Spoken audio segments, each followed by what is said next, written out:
Hello and welcome everyone. My name is Melissa Garner and I'm the Director of Lindamood-Bell for Schools. Thanks for joining us today for our latest installment of our Leaders in Literacy webinar series. I am super excited about today's speaker. Dr. Dan Brigman is joining us from Dublin, Georgia. He is originally from Marshall, North Carolina, and he's a U.S. Navy veteran and has served in public school systems in 4 states. He's worn many hats as a teacher, coach, assistant principal, secondary curriculum director, and is entering his 16th year as a public school superintendent.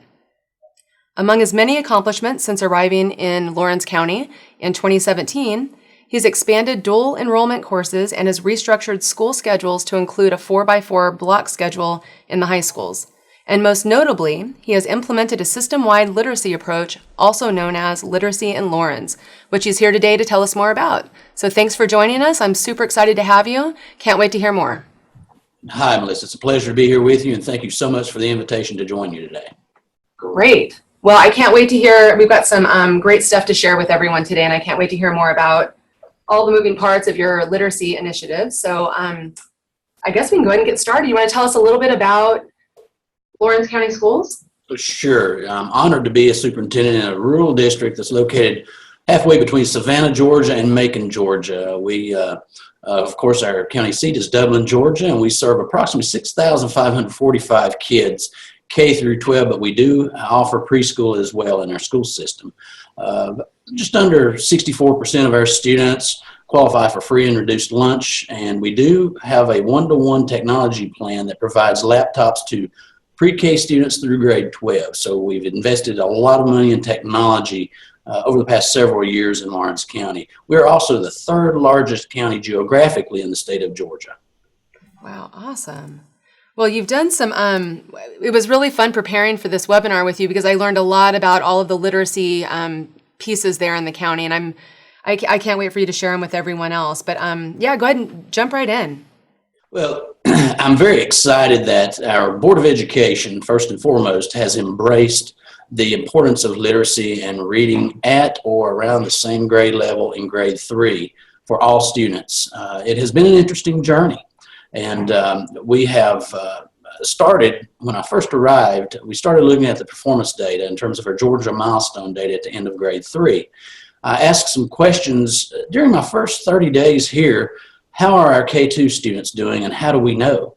And at that time, we did not have a system-wide indicator or a performance indicator to give us benchmark data to assess students grades K through 2. So we were relying on the end of that 3rd grade assessment, which after that, prior to that 4 years had passed, we were waiting till grade 3 until we found out if students are with it or are they not with it in terms of literacy.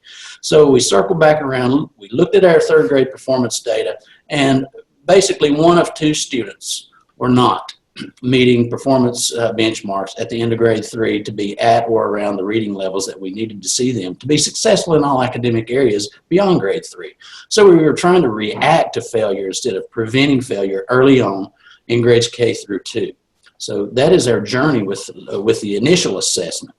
And once the need was validated with our Board of Education, I had detailed discussions and very thorough discussions with our leadership team, starting with central office leadership and then on to the principals, to validate the need for change throughout our school system. It wasn't a hard sell. All of our leaders were very passionate, starting with our Board of Education, that K2 is our intensive care unit in public schools per se, that we need to put some resources in there to make sure that we're catching kids in a proactive way. Soon after my arrival, I was very pleased to discover that a pre-existing partnership between the Lawrence County school system and the Lindamood-Bell learning processes. So this really helped start our processes in a very planned fashion and allowed us access to a already trained or pre-trained cadre of teachers who had gone through the Lindamood-Bell professional development process. So I was excited that we had already made an investment in this process, which started our partnerships and gave leeway to multiple partnerships throughout the county, including an immediate partnership that was formed between the Lawrence County School System and the Lawrence County Public Library. They have been very open to support us and our literacy initiatives throughout the school system by donating books, by giving access to the libraries. And also the second partnership is the Lawrence County's First Readers program. And then we have a Get Georgia Reading program, and we have a Read With Me Facebook challenge. And one that we're very proud of is our Fairview Hospital partnership that targets pre-birth deliveries and mothers and children before birth. We offer prenatal classes. They offer prenatal classes for expectant mothers. They provide literacy information to new parents about helping their child become a reader when moms deliver after the birth of the baby. We have Read to Me on onesies that we give the babies, and we sign them up to receive literacy texts from Talk With Me Baby. We sign them up with the FIRST, that is FERST Foundation, to receive free books each month until age 5. And we also have more literacy literature about literacy milestones at ages 3, 6, 9, 12, and 24 months. That's incredible. That was one of the things I was most excited to hear about, that you're starting so early with that absolutely. Being a culture of literacy. It's incredible. Absolutely. We also have iPads in the same day surgery center and pediatric surgery loaded with books for children to access. That's incredible. That's absolutely incredible. And as I alluded to earlier, our strongest partnership that we've seen is the expansion of the Lindamood-Bell learning processes, and we continue to train our teachers on the Lindamood-Bell learning processes, and we've seen significant results out of these investments. That's fantastic. You got some other fun stuff going on there too, for sure. That's right. We're trying to transition into making reading fun and inspiring a desire in all children to read. We have Literacy in Lawrence that is supported by Read Across America Day and Dr. Seuss's birthday. We have reading initiatives going on in all of our schools in which we invite members of the public and members of the community and members of these partner organizations in to read with our kids and participate in activities throughout grades K through 12 throughout our school system. Primarily in the early elementary grades, K3 is where we put an intense focus on these partnerships. Literacy in Lawrence also includes books on the bus and little lending libraries. We sought help from our high school students in our CTAE classes or career and technical classes, particularly our carpentry classes. They built stationary libraries, little boxes that we've put out in the community that are shelters for these books to be stored for kids when they finish them to return them and grab another book out of this community-based makeshift library. It's called the Little Lending Libraries, and they're throughout our county.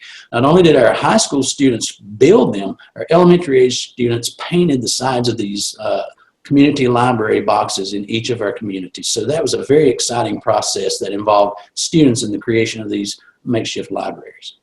That's fantastic. Now, I guess we probably need to get into the how-to on this, right? So can you walk us through how you rolled all of these initiatives out and how you continue to manage all the moving parts? Yes, Melissa, I think that's the most important aspect of any initiative, especially changing the culture and the mindset about what we've always done. And when we first got here, I did a quick assessment looking at that performance data to validate the need.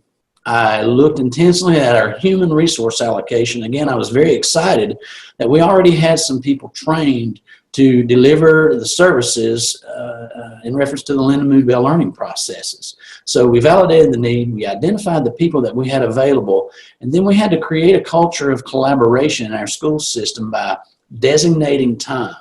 At that time, we connected with Dr. Robert Lynn Canaday, who is a retired professor or professor emeritus out of the University of Virginia, to come down and spend about 3 days with our principals looking at our time allocation in each of our schools, because if it doesn't have time allocated to address it, it's not really that big of an important issue. So we really made literacy the most important issue in grades K through 2, and my charge was to ensure that we had time allocated every day to deliver these services to the children who need them. So after his consultation over a 3-day period, we came out with some designated blocks of time called WIN blocks, W-I-N, and that stands for What I Need. So that is used not only for enrichment and extended learning opportunities, but for this remediation aspect and for the delivery of instructional strategies every day to promote personalized learning across all sectors in our schools. So we're excited about that. And then It's up to me as leader of the school system to hold all the principals and district leaders accountable for making sure we're monitoring progress and the delivery of these services on a daily basis. So I'm very excited that we have a whole system buy-in starting from our Board of Education all the way down to the principal and teacher and student levels. Great. Can you talk a little bit about how you manage the sort of accountability aspect of that? Yes, we tied it in with our district goals and pushed those district goals all the way down to the teacher and the principal level. We have implemented a benchmark assessment that occurs periodically through the year. We're implementing DILs in grades K through 2. Prior to my arrival, we did not have a good indicator to tell us how the kids were doing. So we tie in the performance of students in our accountability model, starting with the teachers and teacher assistants and all the way through the principal and me.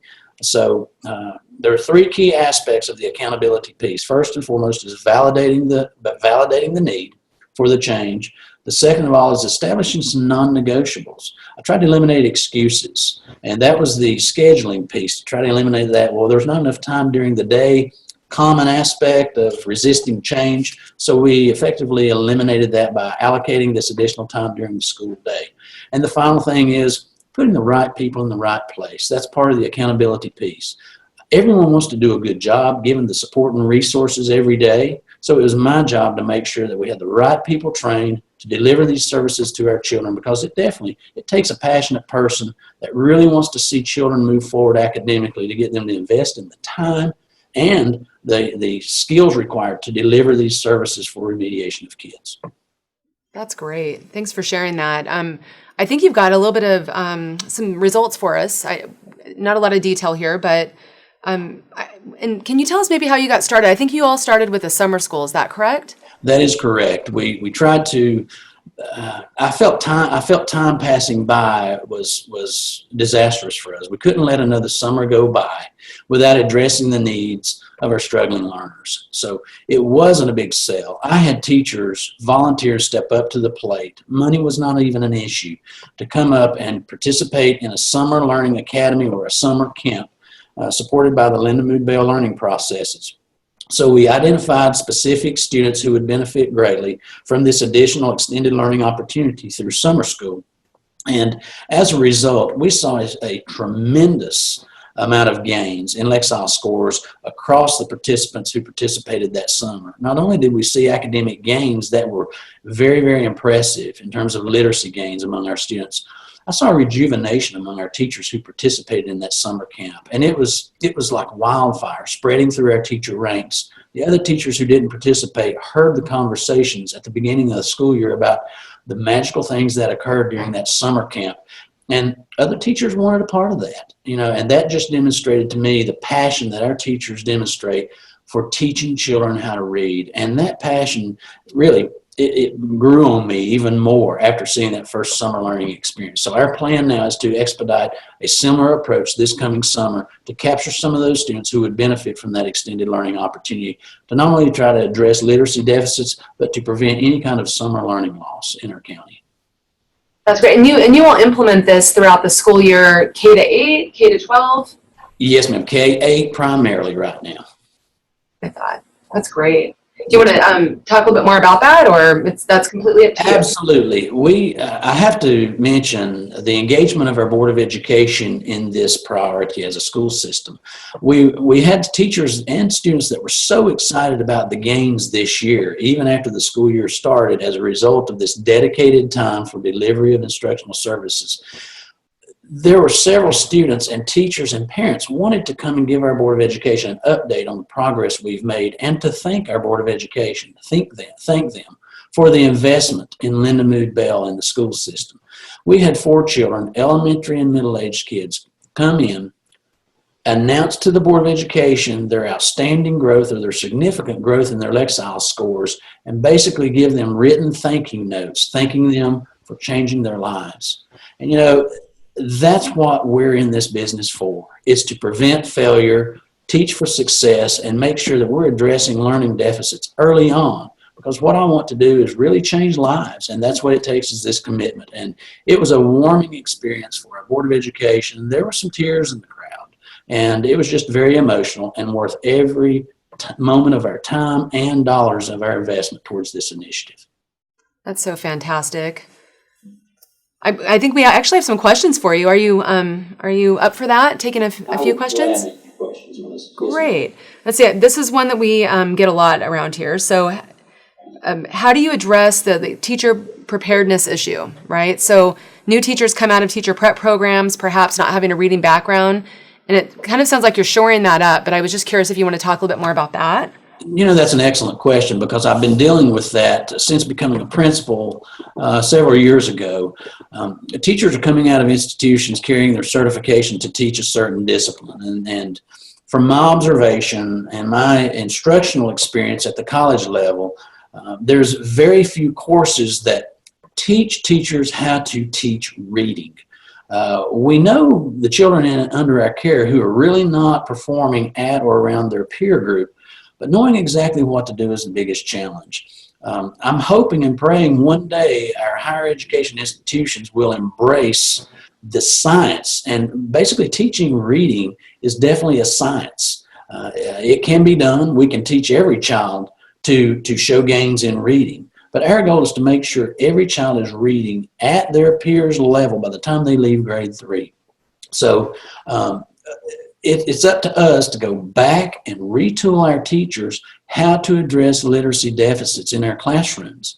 We can't just expect the next new program to be purchased off the shelf and put kids on a computer and teach them how to read. It takes a commitment, one-on-one or small group addressing deficits in a timely manner to get children to see that context and those words in that book differently, and to visualize what they're reading to form that long-term memory. We can teach kids how to read, but are they really comprehending what they're reading? And what do we do when they're not?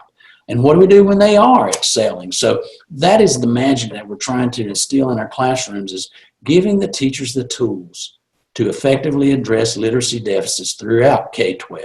So it's small steps. We're addressing the elementary age children right now and the middle school age, and my goal is to take it on into the high school to address those literacy deficits and hopefully see our graduation rates go up, our absenteeism go down, because the ability to read is directly connected to social success and academic success in their schools.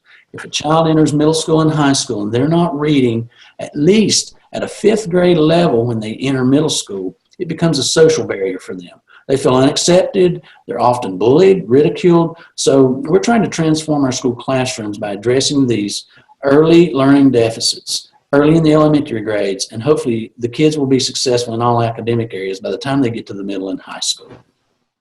Well, it sounds like you're well on your way, that's for sure. That's fantastic. The next question's about inclusion. So we have a big push towards inclusion right now. Is that something you've adopted in your district? Absolutely. We call it the co-teaching classroom, or the inclusive classroom.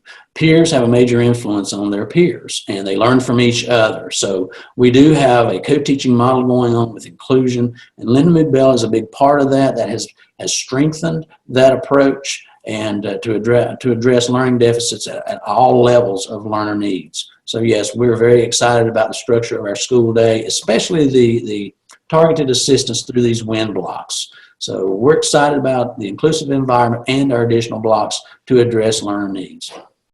Fantastic. And I have one more question for you if you're ready for it. It's, how are you funding all the literacy initiatives in your district? Well, in addition to our instructional supply monies, our general fund allocation, we are very blessed to have received a $2.4 million grant from the state of Georgia to support our literacy initiatives here in Lawrence County. So that's been a big help to us, give us a little stronger jump start getting these processes and people in place throughout our school system. So we are very blessed to have a dedicated source of funds to support and sustain our literacy initiatives throughout the school system. And that's what it takes.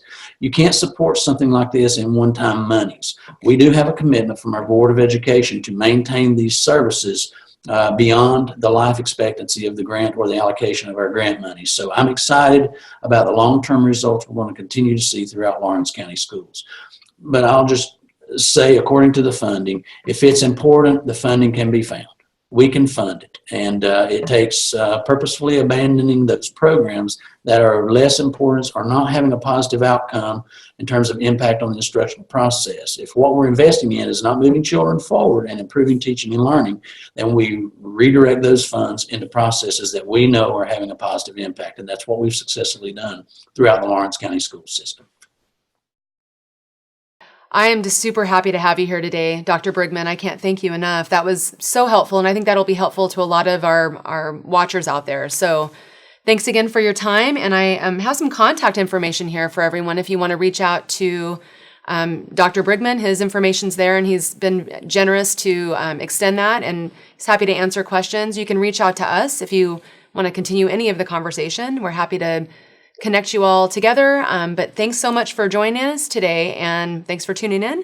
Also, thank you so much. I also wanted just to let everyone know out there that Dr. Brigman will also be featured on Lindamood-Bell Radio. So wherever you get your podcasts, that's a way to tune in later on. Stay tuned, and we'll be back this fall with our next Leaders in Literacy webinar. So thanks again, everyone, and thanks again, Dr. Brigman. It's always a great pleasure talking to you.